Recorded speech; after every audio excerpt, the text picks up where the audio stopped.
अस्सलाम वालेकुम। किस्सा गो सां अवां जी ख़िदमत में हाज़िर आहियां।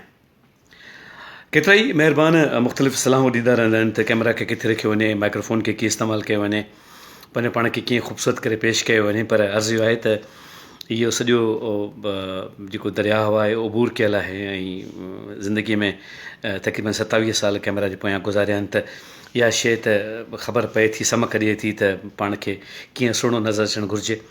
पर ॻाल्हि इहा आहे त किस्सगो में जेका हुस्नाकी आहे, असां दरअसल उन किसे जी हुस्नाकी आहे जेका असां बयानु कंदा आहियूं ऐं जेको हिक ॿिए खे असां अहवालु ॾींदा आहियूं। परवरदिगार जे पारां जेकी कुझु इनायत थियल आहे उहा अव्हांजी ख़िदमत में पेश कंदो आहियां ऐं इहा बि हुन महिरबानी कई आहे त हुन अहिड़े नमूने सां हिन वजूद खे ठाहियो आहे जो अव्हांजे साम्हूं पेश थी सघे। ॿी ॻाल्हि इहा आहे त मां मूं अर्ज़ु कयो पहिरीं त मां वॾो को फ़िलासफ़र कोन आहियां, न को आलिम आहियां, को होशियारु माण्हू आहियां। मां हिकिड़ो एवरेज माण्हू आहियां।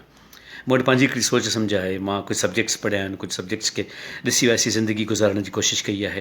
त उन में तव्हांजी तनक़ीद मुंहिंजी अखियुनि ते आहे, पर उहो सभु जेके मूंखे ॾाहो ऐं दानिश्वर सम्झनि था ऐं दौरे जदीद जी नफ़्सियात मूंखे सम्झाइण जी कोशिशि कनि था, उन्हनि खे मां रुॻो इहो अर्ज़ु कंदुसि त मुंहिंजी पंहिंजी हिकिड़ी सोच आहे, पंहिंजो हिकिड़ो ख़्यालु आहे। असां ही कोविड में शुरू कयो होसीं, if you can not go outside go inside. तव्हां ॿाहिरि नथा वञी सघो त पंहिंजे अंदर में त वञो। त हीअ अंदर जूं ॻाल्हियूं आहिनि। हिन में भले नफ़्सियात जिदत खां जिदत वठी वई हुजे, मूंखे ख़बर आहे छाकाणि त इहो मुंहिंजो मौज़ू आहे ऐं मां परवरदिगार जी इनायत सां इहो ॼाणा थो त हीउ जेको दौरे जदीद जो मौज़ू आहे, साइकोलॉजी जो, साइकोथेरेपी जो ऐं साइको एनालिसिस जो ऐं ह्यूमन बिहेवियर्स जो, उहो कहिड़े पासे वञी रहियो आहे ऐं छा थी रहियो आहे। ऐं इहा बि परवरदिगार जी हिकिड़ी ख़ासि इनायत आहे त दौरे जदीद जो जेको जदीद लिटरेचर आहे उहो बि निगाह मां गुज़रंदो रहे थो। इन करे इहा शइ त उन्हनि शयुनि जे बारे में जिदत खां कमु वरितो वञे, मुंहिंजे ख़्याल में थोरी ज़्यादती थींदी। असांखे आराम आराम सां पंहिंजो वक़्तु गुज़ारणु घुरिजे। ऐं हीअ हिकिड़ा ख़्याल आहिनि जेके रैंडम अचनि था ऐं असीं चाहियूं था त, बल्कि मां इहो चाहींदुसि त तव्हां मुंहिंजे तजुर्बनि मां फैज़ हासिलु कयो त ज़िंदगी इंसान खे कहिड़ा कहिड़ा मोड़ ॾेखारे थी, छा हासिलु थिए थो ऐं छा विञाइजे थो। कॾहिं कॾहिं ईअं थींदो आहे त असीं सम्झंदा आहियूं त असीं घणो कुझु आहियूं, कंहिंजे लाइ घणो कुझु करे वञूं था ऐं असीं मतिलबु हीले वसीले तौरु कतबु अचूं था त बसि कमाल करे छॾियूं था। पर कमाल दरअसल उन जो आहे जेको असांखे उन हीले वसीले में कतबु आणे थो। उहा उन रब जी महर आहे जेको असांखे इहो मौक़ो ॾिए थो त असीं ज़िंदगीअ में कंहिंजे लाइ कुझु करे सघूं। असां पाण कुझु कोन था करे सघूं।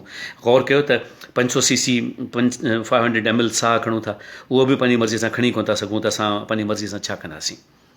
इहो त इहा सोच ई वॾी आहे त हीअ सभु मूं पंहिंजी मर्ज़ीअ सां कयो, इहो मुमकिन कोन्हे। पर जेकॾहिं को यूज़ थिए थो, का शइ थिए थी, त इहा इनायत आहे, उहा महिरबानी आहे जेका असां सभिनी खे सम्झणु घुरिजे त रब असां ते कहिड़े नमूने ऐं कीअं करे पियो थो। ऐं अजीब थी वेंदो आहे, असीं जंहिंजी मदद करणु चाहींदा आहियूं करे कोन सघंदा आहियूं।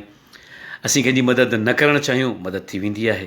परवरदिगार पंहिंजा रस्ता खोले थो, पंहिंजे पारां इनायतूं करे थो। त इहो सभु सोचण जो मक़ामु आहे त हीउ सभु जेको आहे उहो कीअं थिए थो ऐं छो थिए थो। हिकिड़े दफ़े यादि अचे थो त मूंखे LMC में कमु हुयो। मां छाकाणि त ग्रेजुएट लियाकत मेडिकल कॉलेज जो आहियां, त मां हुते हिकिड़े कम सां जॾहिं वियुसि त एनाटमी में मूंखे कमु हुयो ऐं जिन उहो कॉलेज ॾिठो आहे त उनखे ख़बर आहे त शोभा अलॻि अलॻि आहिनि। त मां एनाटमी मां जीअं वापसि मोटियुसि पिए त मूंखे अहिड़ो ख़्यालु आयो हिकिड़ो त छो न मां फार्माकोलॉजी में मैडम सां मिलंदो वञा। मैडम मुंहिंजी गाइड हुई, अलाह सां हुनखे ख़ैर ऐं ख़ुशी नसीब करे। ऐं मूं हुन वटि एमफिल कई त मूं चयो मां वञा थो त पेर छुहंदो वञा, सलाम कंदो वञा। कमु मूंखे को बि कोन हुयो ऐं मूं सोचियो पियो त मां मैडम सां बसि मुलाक़ात ई करे अचां। सो जॾहिं मां मैडम जे ऑफ़िस में पहुतुसि त ख़बर पई त मैडम वाइवा वेठे, अॼु इम्तिहान जो ॾींहुं आहे ऐं मैडम मेन हॉल में वाइवा वठी रहियूं आहिनि। त मां जीअं मेन हॉल न वञा पियो न त मूंखे पंहिंजो हिकिड़ो स्टूडेंट मिलियो। उहो स्टूडेंट मूं वटि फार्मेसी में पढ़ी वियो हुयो ऐं पंहिंजा 2 साल हुन फार्मेसी में ख़र्चु करण खां पोइ मेडिकल में दाख़िला वरिती। त मूंखे हुन ते ॾाढी कावड़ हुई त हुन ज़िंदगीअ जा 2 साल छो विञाया आहिनि। त मूं हुनखे सम्झायो त ॾिस तूं इहो ॾाढो ग़लति थो करीं, पर बहरहाल हुनखे मेडिकल जो शौक़ु हुयो त हू मेडिकल वारे पासे हलियो वियो। त मां जो वञा त उहो डुड़ंदो डुड़ंदो रस्ते में मूंखे मिलियो। चई सर ख़ुदा जी महिरबानी आहे तव्हां मिली आहे मूंखे। ऐं ॻाल्हि आहे त मुंहिंजी वाइवा पहले फार्माकोलॉजी जी, सो मूं ते थोरी महिरबानी कयो। मुंहिंजी वाइवा ॾाढी ख़राबु थी आहे, तव्हां मैडम खे चओ। त मुंहिंजो यार मां मैडम खे सिफ़ारिश कोन कंदुसि, मैडम सख़्तु मिज़ाज जी ख़ातून आहे, दड़का ॾींदी, मुनासिबु नथो लॻे ऐं चवणु ॾाढो ॾुखियो आहे। चई सर तव्हां महिरबानी कुझु करे कुझु कयो त सही। मिंथूं एतिरियूं कयईं जो मुंहिंजो भला हीअं कर मूंखे पंहिंजो नंबर ॾे। हाणे को न को काग़ज़ हो न छा हो कीअं हो, हुन मूंखे पेन ॾिनी ऐं हुन पेन ॾिनई मूंखे हथ ते लिखाई 1632 1632। हाणे 1632 जेको आहे सो मूं हुते हुन में स्लिप नंबर लिखियो हुते पंहिंजे पाण वटि ऐं लिखी करे ऐं मां ॿाहिरि वियुसि। त मैडम अंदरि हॉल में ई ॿाहिरि हिकिड़ो कर्व ते ॾाकणु आहे, हुते ॾाकण ते हिकिड़ो हमराह बि वेठो हुजे। मूं पीअण खे चयो त तव्हां अंदरि वञो, मैडम खे ॿुधायो त महमूद आयो आहे। हाणे अमराज जेको न नौजवान छोकिरो हुयो उहो टे करे वेठो हुजे ऐं मूंखे लॻो त उहो रोए पियो।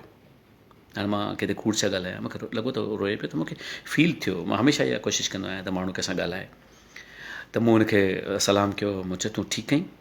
जी हा मां बिल्कुलु ठीकु आहियां। मुंहिंजो तोसां कोई इशू आहे? चई न मूंसां कोई इशू कोन्हे। मुंहिंजो को प्रॉब्लम आहे? त मूंखे त जुमिलो यादि आहे। हुन चयो अला आहे न, जुमिले ते गौर कजो, अला आहे न। ख़ैर मैडम मूंखे अंदरि घुरायो, वियुसि मां। मैडम पुछो त कीअं आयो आहीं तूं? त मुंहिंजो बसि मैडम सलाम करणु आयुसि। चई को कमु त कोन्हे? मुंहिंजो न मैडम कमु कोई बि कोन्हे। मैडम सम्झी वई थी की कंहिं हुन में कम में आयो आहे। बहरहाल आयो त हुअसि मां, हितां हुतां थी महिल मोकिलाइण महिल मूं पेरनि ते हथ रखिया, ॾिठो त मूड सुठो हुअसि। चई मैडम हिकिड़ो नंबर आहे, जेकॾहिं तव्हां दिलि में न कयो त। चई नंबर ॿुधाए। मूं हुनखे ॿुधायो 1632। त मैडम पेंसिल यूज़ कंदी हुई, उन पोयां रबड़ इस्तेमालु थींदो हो, पेंसिल सां मार्किंग कंदी हुई मैडम। त पेंसिल सां मैडम उहो डाठे ऐं हुन ते जेके मार्कूं हुयूं हुन जूं, उन में ॾाढो ख़ूबसूरत इज़ाफ़ो कयईं। माना उहो जेको फेल्यूअर हो, चई त बिल्कुलु जॾो आहे। मुंहिंजो मैडम बसि इहो आहे, महिरबानी कजो।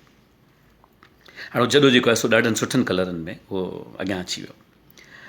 मां जो ॿाहिरि निकिरां मैडम जी कदम ते हथ रखी वरी ॿाहिरि निकितुसि त ॾिसां त उहो जेको मोर स्टूडेंट आहे न, उहो रड़ियूं पियो करे, अड़े सर ग़लती थी वई, ग़लती थी वई, ग़लती थी वई। मुंहिंजो छा थियो बेटा? चई सर मां 1632 न आहियां, मां 1623 आहियां। Oh my God. त हू जेको हेठि वेठो हो न, उन हिकदमि झटको ॾेई मूंखां पुछियो 1632 जो छा इशू आहे? उहो त मां आहियां। मूं चयो न तुंहिंजो कोई इशू कोन्हे, आई एम सॉरी। उन पंहिंजे स्टूडेंट खे मां पासे खां वठी वियुसि ऐं हुनखे चयो मुंहिंजो बाबा मां ॿीहर कोन वेंदुसि ऐं आई एम सॉरी, बसि तुंहिंजो नसीबु इहो हो। हाणे ॿाहिरि अची मूं सोचियो, मूं चयो मां इनॉट में वियो हुउसि, मां मैडम ॾे छो वियुसि, मां हिन ॾे छो वियुसि, मां हीउ कहिड़े कम सां वियो हुउसि। पोइ मूंखे अहसासु थियो त मूंखे शायदि इन करे घुरायो वियो जो हुन इहो चयो न त अला आहे न। मां उहा खे वेस करणु चाहियां थो। ज़िंदगी में माण्हू ईअं कंदो आहे, कॾहिं कंहिंजा बिना चए कम करे छॾींदो आहे, कॾहिं कंहिंजे कम लाइ कोशिशि कंदो आहे त बि कोन थींदा आहिनि। बसि इहो ॾिसो त परवरदिगार असांखे जेको मौक़ो इनायत करे उहो केॾो हसीन आहे, जेकॾहिं उन मौक़े मां भरपूर लाभ हासिलु कयो वञे। दोस्त आहिनि, उन्हनि खे ॻाल्हियूं पसंदि अचनि थियूं त बि वॾी महिरबानी, तव्हांखे ॻाल्हि पसंदि नथी अचे त बि वॾी महिरबानी। उस्ताद बुख़ारी फरमाए विया आहिनि त मूंसां मिलंदे त मन वाह वाह, जे न मिलंदे त बि वाह वाह। तव्हांजो इलाही टाइम वरितुमि, मौला जी हिफ़्ज़ो मान में हुजो, जिते हुजो ख़ुशि हुजो, शाद ऐं आबाद हुजो, आबाद सलामत। वॾी महिरबानी अव्हां जी।